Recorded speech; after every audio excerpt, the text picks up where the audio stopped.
ಹುಬ್ಬಳ್ಳಿಯಲ್ಲಿ ಸಿಎಂ ಸಿದ್ದರಾಮಯ್ಯನವರ ಪರ ಅಹಿಂದ ಸಮಾವೇಶ ನಡೀತಾ ಇದೆ.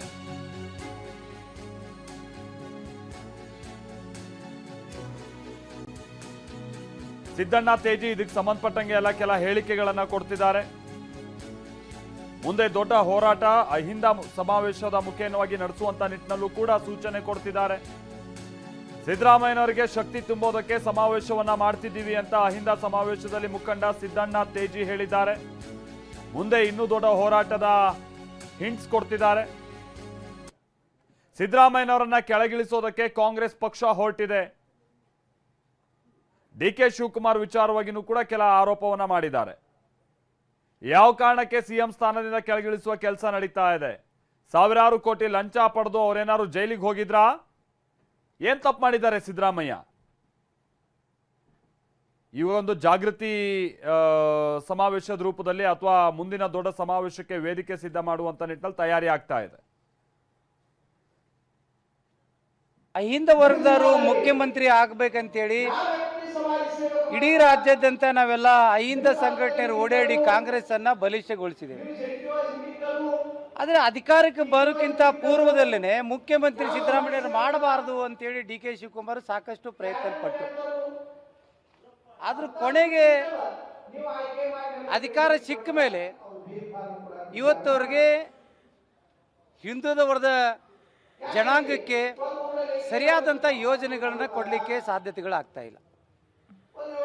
ಮಹಿಳೆಯರ ಸಬಲೀಕರಣಕ್ಕೆ ಯೋಜನೆಗಳು ತಂದರು, ನೀರಾವರಿ ಯೋಜನೆಗಳನ್ನು ತಂದರು, ಅನ್ನಭಾಗ್ಯ ಯೋಜನೆಗಳು ತಂದರು.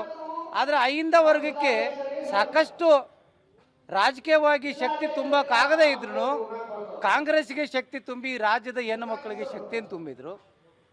ಒಂದು ಕಪ್ಪೆ ಚಿಕ್ಕೆಗಳಿಲ್ಲ, ಯಾವುದೇ ಹಗರಣದಾಗ ಭಾಗಿಲ್ಲ. ಆದರೂ ಕೂಡ ಇವತ್ತು ಮುಖ್ಯಮಂತ್ರಿ ಸ್ಥಾನದಿಂದ ಅವರು ಕೆಳಗಿಳಿಸಬೇಕು ಅನ್ನೋಂಥ ಹುನ್ನಾರ ನಡೀತಾ ಇದೆ.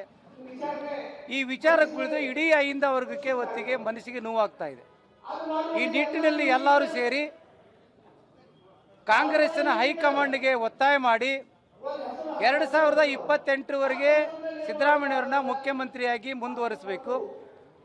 ಅವ್ರನ್ನ ಮುಖ್ಯಮಂತ್ರಿ ಸ್ಥಾನದಿಂದ ಕೆಳಗಿಳಿಸಿದರೆ ಇಡೀ ರಾಜ್ಯಾದ್ಯಂತ ಅಹಿಂದ ವರ್ಗ ಕಾಂಗ್ರೆಸ್ ವಿರುದ್ಧನೇ ಹೋರಾಟ ಮಾಡುವಂತ ಅನಿವಾರ್ಯ ಪರಿಸ್ಥಿತಿ.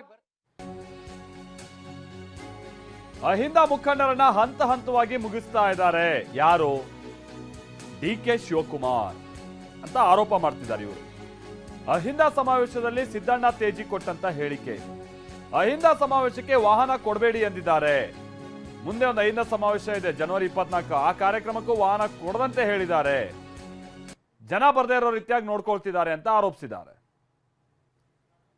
ಒಬ್ಬರೇ ಅಂದ್ರೆ ತಪ್ಪಾಗ್ಲಿಕ್ಕಿಲ್ಲ. ಯಾಕಂದ್ರೆ ನಾವು ಈಗಾಗಲೇ ಕಾಂಗ್ರೆಸ್ಸಿನ ಮುಖಂಡರುಗಳಿಗೆ ಭೇಟಿಯಾದಾಗ ಅವ್ರು ಹೇಳ್ತಾ ಇರೋದು, ನಮಗೆ ಪದೇ ಪದೇ ಒತ್ತಾಯ ಬರ್ತಾ ಇರೋದು ಕೇವಲ ಕಾಂಗ್ರೆಸ್ಸಿನ ರಾಜ್ಯಾಧ್ಯಕ್ಷರಂತ ಡಿ ಕೆ ಶಿವಕುಮಾರ್ ಕಡೆಯಿಂದ ಅಂತ. ಇವತ್ತು ಅಹಿಂದ ಸಮಾವೇಶ ಮಾಡ್ತೇವೆ ಅಂತ ಹೇಳಿದ್ರೆ ಯಾರು ಒಬ್ರು ಕೂಡ ಅಹಿಂದ ಜಾಗೃತ ಸಮಾವೇಶಕ್ಕೆ ಹೋಗ್ಬಾರ್ದು ಅಂತೇಳಿ ಒತ್ತಾಯನ ಮಾಡ್ಯಾರೆ. ಇವತ್ತು ಜಮೀರ್ ಅವರಿಗೆ ನಾನು ಮೊನ್ನೆ 2 ಸಾರಿ ಭೇಟಿಯಾದ್ರೆ ನಮಗೆ ಒತ್ತಾಯ ಇದೆ, ನಾವು ಯಾವ ಕಾರಣಕ್ಕೂ ಅಹಿಂದ ಜಾಗೃತ ಸಮಾವೇಶಕ್ಕೆ ಬರಲಾರಂಥ ಪರಿಸ್ಥಿತಿ ಇದೆ, ಹಾಗಾಗಿ ನಮಗೂ ಕೂಡ ದುಃಖ ಇದೆ.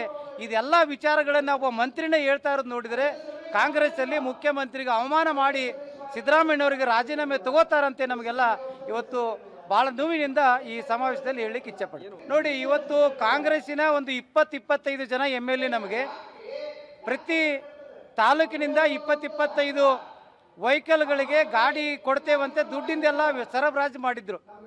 ಆದರೆ 3-4 ದಿವಸಗಳಿಂದ MLAಗಳು ಕರೆದು ನಮ್ಮ ಕಾರ್ಯಕರ್ತರಿಗೆ ಇಲ್ಲ, ನಮಗೆ ಕಾಂಗ್ರೆಸ್ ನಾಯಕರಿಂದ ರಾಜ್ಯಾಧ್ಯಕ್ಷರಿಂದ ಒತ್ತಾಯ ಇದೆ, ನಾವು ಯಾವ ಕಾರಣಕ್ಕೂ ಗಾಡಿ ಕೊಡಂಗಿಲ್ಲ ಅಂತೇಳಿ ಯಾರು ಗಾಡಿಯನ್ನು ಕೊಟ್ಟಿದ್ರು ಅವ್ರು ವಾಪಸ್ ಗಾಡಿ ಕೊಡೋದಿಲ್ಲ ಅಂತೇಳಿ ಇವತ್ತು ಅಹಿಂದ ಸಮಾವೇಶಕ್ಕೆ ಹೋಗಬಾರ್ದಂತ ಒತ್ತಾಯ ಕೂಡ ಮಾಡಿದ್ದಾರೆ.